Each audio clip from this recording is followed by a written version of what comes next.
मेघ बरसल हवा बा सोना बरसल हवा धान देख के तो सा मन गदगद हवा कितना बढ़िया धान भेल हवा सा मन खुश हो गेल हवा।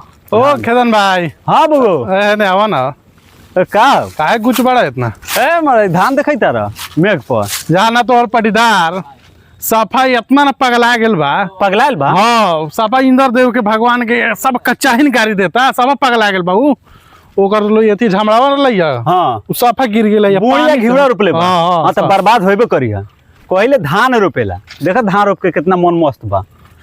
तोर तो धान ठीक हो मार लेल बड़ा बाजी परिवार में पगलाइले रहता वही लेखा। ए तोहर बहिन चरो इंदुआ रे कोर फुटो रे तोहर बहिन चरो ए सरवान सने पूरा बर्बाद कर रे तोहर बहिन चरो है पूरा बोड़ी हमर खत्म कर देले इतने गांव में पानी रहल त आसार साउंड में काने बरस रे तोहर बहिन चरो तोरा के पूजा ना हमर लाल कर देतो रे तोहर बहिन चरो सब गांव फाड़ में बेटा देबो तोहर बहिन चरो इंदुआ त तोहर बहिन चरो तूने बर्बाद कर देला बहिन चरो हमरा के तोहर बहिन चरो तू नहीं ने